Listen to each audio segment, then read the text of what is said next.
Welcome to this recorded lecture on Chapter 1, The Origins of Modern Art.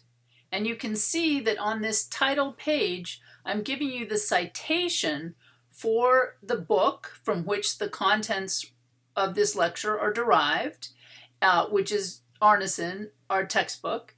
And I'm doing this so that we can all get in the habit of citing any source that we take material from this semester. All right, we're going to start with a painting by James McNeill Whistler called Nocturne in Black and Gold, The Falling Rockets. And this is from 1875.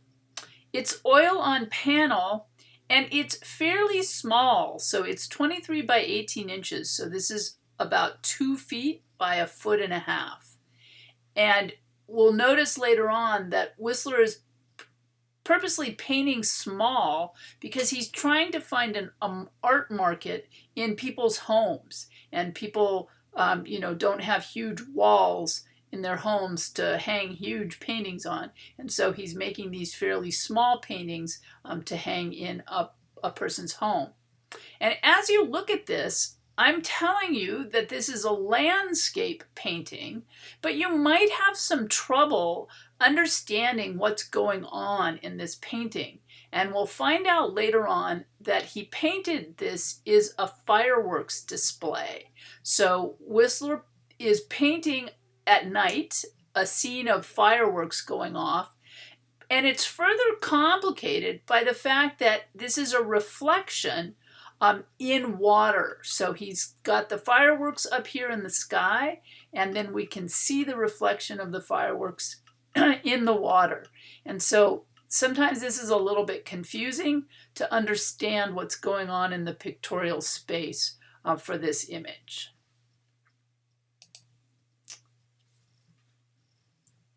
All right, so the lecture starts with a discussion of the legal trial between famous influencer / art critic John Ruskin and painter James McNeill Whistler in the 1870s.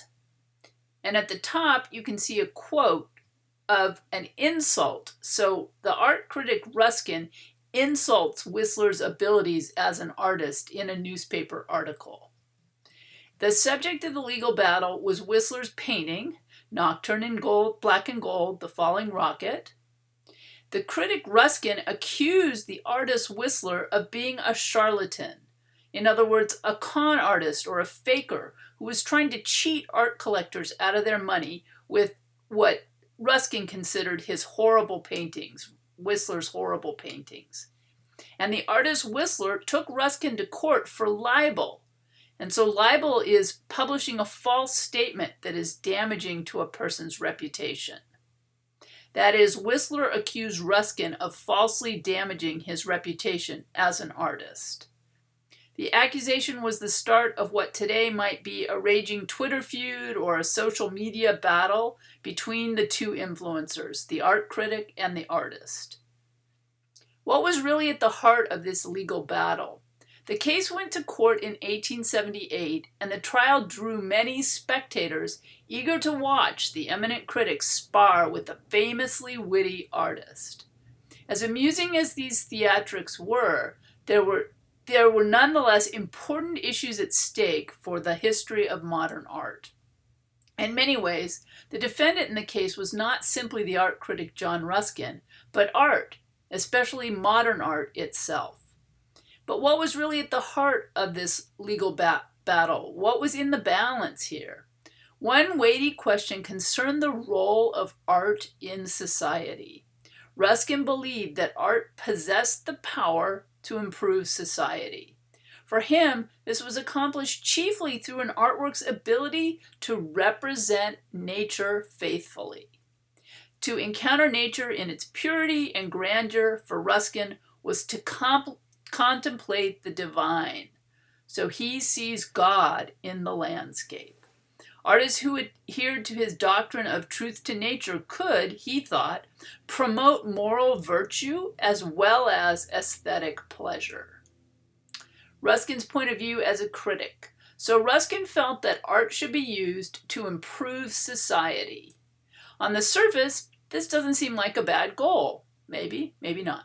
But for Ruskin, the way that art should improve society was very specific. It should be used to represent nature faithfully in a painting or drawing. That is, the artist should try to paint or draw nature as well as he, maybe she, was able, and that should be the limit of the artist's goal and purpose. In Whistler's painting Nocturne in Black and Gold, Ruskin found neither the moral nor the pictorial clarity he desired. So he didn't like the moral message, and he didn't like the way the picture was designed. The painting of a fireworks display over the Thames River was painted using messy, chaotic, confusing brushwork, startling, explosive use of paint, which for Ruskin did not look like art should look. This was not what art should look like. Ruskin was not used to an artist using paint in this way. And as an art critic at that time, Ruskin felt that he had the authority to tell artists how to paint and what their paintings should look like. All right, so what was Whistler's point of view as the artist? Whistler had very different ideas, both about what art's purpose in society was and what the role of the art critic was. Not surprising. Whistler subscribed to a very different understanding of art's purpose. An adherent of the doctrine art for art's sake, Whistler believed that true art served no social purpose whatsoever. Followers of art for art's sake doctrine held social utility under suspicion, if not contempt, believing that a work's usefulness threatened to detract from its purely aesthetic purpose. So for Whistler, if an artwork did have a social purpose, that meant that was taking away from its aesthetic purpose. Art, Whistler explained, has become foolishly confounded with education. For supporters of art for art's sake, beauty was simply the measure of a work's ability to stimulate a pleasing aesthetic sensation. So, does it look good? And Whistler did not want Ruskin to dictate how or why he could paint a painting. Whistler wanted to express beauty and didn't believe that art should be held to a role of changing society like Ruskin did. Art for art's sake. And this is from Gautier, and this is a book, the preface to Mademoiselle de Maupin from 1835. And the first statement of art for art's sake appeared in Gautier's preface to a novel. Critics and censors found the preface objectionable for its seeming hedonism. And so this is what he says in the preface to his novel. Someone has said somewhere that literature and the arts influence morals. Whoever he was undoubtedly a great fool. It was like saying green peas make the spring grow, whereas peas grow because it is spring. Nothing that is beautiful is indispensable to life. You might suppress flowers, and the world would not suffer materially. Yet who would wish that there were no roses? I would rather give up potatoes than roses. There is nothing truly beautiful but that which can never be of any use whatsoever. Everything useful is ugly, for it is the expression of some need, and man's needs are ignoble and disgusting like his own poor and infirm nature. The most useful place in the house is the water closet, or the toilet is what he's saying. So this is what artists who believed in art for art's sake, this is the philosophy that they believed in. All right, but what purpose should art serve? The trial of Whistler versus Ruskin pitted not just two men against each other, but provided a forum for the debate between those who looked to art as essential to social progress and those who insisted that art transcended social concerns. The debate would continue long after the conclusion of the trial, with various modernist movements allying themselves to one or the other viewpoint.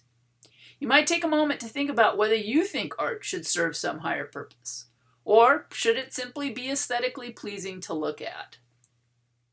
And this is also all about how easy an artwork is to understand. Ruskin wanted artwork to have an immediate, easy to understand message for the viewer. But Whistler wanted to express his artistic and creative ideas without being bound to be immediately understandable to the viewer. Can art do both? Can art have a social purpose and be aesthetically pleasing? Should the critic have the power to determine what type of message an artwork should carry? Does an artwork need to have a purpose? And what should the role of the art critic influencer be? Should influencers define what makers or artists produce? Making art an artist, the role of the critic. Ruskin's insistence on the ability of art to improve society led him to develop ways of bringing fine arts education to members of the working class. In addition to sponsoring art exhibitions and lectures for working class audiences, Ruskin published a newsletter he hoped would appeal to working class readers. It was in this newsletter that he published his provocative review of Whistler's painting. So this was what started the whole trial. And we might take a minute to appreciate Ruskin's efforts to bring art and art viewing experiences to members of society who at that time would never get to see artworks in art galleries or read about it in newspapers. Ruskin was an advocate for the working class, and we can appreciate him for that. But Ruskin's advocacy for the working class and his efforts to provide laborers with access to forms of culture typically beyond their experience likewise colored the clash between the critic and the artist. So even though Ruskin was an advocate for the working class, he insulted Whistler for being part of that class. So it's all about class. On the one hand, Ruskin's condemnation of Whistler's painting speaks to his interest in supporting art that offers an immediate and accessible social message. On the other hand, Ruskin drew on class-based stereotypes in his denigration of the artist, so he insults him for being of a lower social class. By attributing to Whistler quote, Cockney impudence, Ruskin delivers an insult that turns on class differentiation. The adjective Cockney was used in the 19th century to designate a Londoner who lacked the refinement of the gentry, so somebody who's of the lower class. So even though Ruskin's supporting these working class people by bringing them art viewing experiences, he still insults Whistler for being the same thing. In this way, Ruskin not only tapped into Whistler's well-known sensitivity about his social status, but he also exposed the persistence of class as a means of differentiating artists from their patrons. So we're going to see this as a theme. As we will see, this divide between artists and patrons, between those who create art and those who consume it, troubled many modern artists. Public art exhibitions. Along with such artists, many critics of modern art sought to bridge the divide between culture and its diverse potential audiences. Art criticism as a distinct literary or journalistic activity emerged in the 18th century in response to the proliferation of public venues for exhibiting art. Prior to that, artworks had remained largely confined to the private galleries of the nobility or other wealthy collectors. For the most part, only religious art was regularly viewed by the general public. By the early 18th century, however, this had changed. Not only were art dealers and even auctioneers beginning to stage public displays of their wares, but large-scale exhibitions were being mounted throughout Western Europe, following the French model of public exhibitions sponsored by the monarchy, or kings. Salons. In France, these exhibitions were known as salons because of the name of the room in which they were originally held at the Louvre Palace, the Salon Carré, or the Square Parlor. The Paris Salon took place regularly, usually every 2 years, and would feature hundreds of artworks, mostly by members of France's Royal Academy of Painting and Sculpture. Works by promising Academy students as well as prominent foreign artists were also shown. An official public event The salon was open to anyone who wished to view the works on display. Other European countries soon followed France's example, leading to a proliferation of regular public exhibitions in all the major European capitals by the early 19th century. Let's talk about the development of art critics. In the early years of the Salon, an unprecedented access to artwork brought viewers face to face with an often confusing variety of subjects, styles, and media. To help guide viewers through the exhibitions, self-appointed arbiters of aesthetic quality, or we might call them influencers, tastemakers, began to write reviews, which would then be disseminated as pamphlets in newspapers or by private subscription. It did not take too long for the art critics to have an effect on public taste. Even artists occasionally followed the advice of critics in their pursuit of public approbation, which means approval or praise. Development of art genres in academic painting. Of great interest to early critics of the Salon was the specific genre pursued by different artists. So what subject are these artists painting in? Genre refers generally to the type of subject represented in a painting. There were 5 main genres for academic painters, the painters from the French Academy. History, depicting biblical, mythological, or historical subjects. And history is at the top for a reason, most important. Landscape, second. Portrait, third. Still life, fourth. And slightly confusingly, genre paintings, which were scenes of everyday life. So history, landscape, portrait, still life, and scenes of everyday life. The genre of history painting in French academic painting.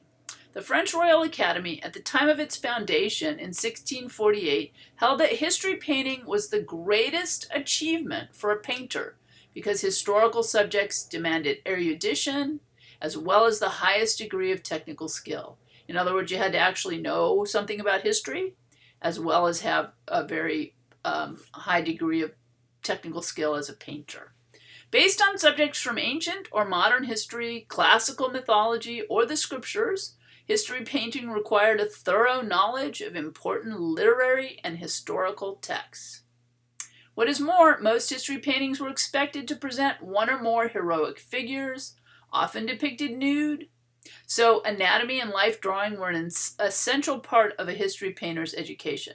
And women frequently were forbidden to study drawing the nude, so they were unable to participate in this genre as artists.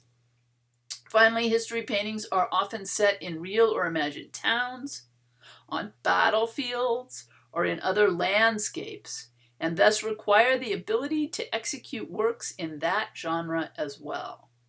So history paintings are complex.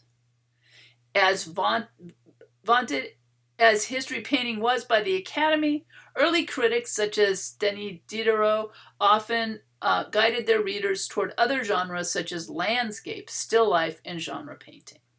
Among the most attentive readers of art criticism were art dealers and collectors, and this remains the case today as well. A marketplace for art. As mentioned, many of the earliest public exhibitions of artworks were organized by dealers and auctioneers. This phenomenon marks an important shift in the role of art in society. Economic changes in Western Europe, the 17th century expansion of mercantilism, which depended on favorable international trade balances and sales of manufactured goods, and the 18th century development of capitalism, which encouraged the further spread of manufacturing beyond the scope limits of state control to encompass public investment as well, contributed to the ascendance of the bourgeoisie, a class of citizens with newly acquired economic strength and a taste for the fashions and habits of the nobility, so the development of the middle class. Collectors from the middle as well as upper registers of society now sought to fill their homes with beautiful things, including artworks, And this created a demand, especially for small paintings. Remember we talked about Whistler making that small painting. And tabletop sculptures that would fit comfortably in a townhome or apartment. Thus, during the 18th century, a market force was introduced into the art world, leading to a proliferation in the 19th century of smaller works with themes suited to a bourgeois domestic interior. So this is interior decorations for middle-class homes. This is precisely this market, in fact, to which Whistler hoped to appeal with the modest scale and striking effects of his Nocturne in Black and Gold, a painting that measures less than 2 feet high and 1.5 feet wide. Why Whistler versus Ruskin trial was so important. All of these currents, so art's role in society, increasing class tension, tension between the middle and the upper class, proliferating art exhibitions, the growing influence of art critics, and the expanding market for art all converged in the Whistler versus Ruskin trial. And all these phenomena contributed to the development of modern art. So that brings us to the question, what is art? But perhaps more than any of these pressures, the real issue motivating Whistler's confrontation with Ruskin involved a problem fundamental to modernism. What is art? And who gets to answer this question? Whistler, in fact, offered an answer to this question during the trial. As attorney Holker attempted to clear his client of libel, so his client was Ruskin, by indicating that Whistler really was a charlatan committing fraud, he pointed out that Nocturne in Black and Gold could not possibly be a finished artwork because there simply had not been sufficient labor or time invested in the piece. So he's trying to make the point that, yes, Whistler is a fraud, and this is not art. Holker asked, did it take you long to paint the Nocturne in Black and Gold? How soon did you knock it off? Whistler replied, oh, I knocked off one in a couple of days. Whew. The barrister then asked Whistler if this was merely the labor of 2 days for which he charged more than £200. And to this question, Whistler responded, no, I ask it for the knowledge of a lifetime. So Whistler's saying, it's not how long it took me, it's how much skill I have, which I accumulated over a lifetime of painting. Whistler won the case, but it was a Pyrrhic victory, in other words, an empty victory for the painter, because he didn't get damages. He got less than a penny in damages, and so he went bankrupt. It cast him into bankruptcy. Whistler's statement nonetheless announces the establishment of one of modernism's central tenets, that art is first and foremost the manifestation of an individual's emotional and intellectual will. Take a moment and think for yourself. What is art for you? Art is first and foremost the manifestation of an individual's emotional and intellectual will. And artists have no obligation to consider how their work affects society or whether it is easy for the viewer to understand their message. Does this make sense to you? Is this a valid definition of art for you? Or should artists be obligated to offer an immediate and accessible social message, as Ruskin wanted? Ruskin wanted the viewer to understand the message as soon as they looked at the work of art. And Whistler's saying, no, I'm going to paint what I feel, what I want, and I'm not going to be concerned about whether the viewer can understand it. How do you define art? So you could take a moment to think about, how do you define art? All right, so we're moving on to the definition of modernity and modernism. With industrialization in Western Europe and North America came modernity. Cities grew as dwindling agricultural jobs prompted workers to seek unemployment. Oh my gosh, I'm going to try that again. All right, with industrialization in Western Europe and North America came modernity. Cities grew as dwindling agricultural jobs prompted workers to seek employment in manufacturing. The population booms in cities such as Paris and London led to an expansion of businesses aimed at serving the needs of these new citizens, so these new middle-class workers. Restaurants, bars, theaters, music hall, sporting houses, and inns proliferated. These businesses created more jobs while also introducing new social habits and expectations. Rooted in urban culture where leisure activities as well as daily necessities were available commercially, modernity refers to the condition of post-industrial capitalist society.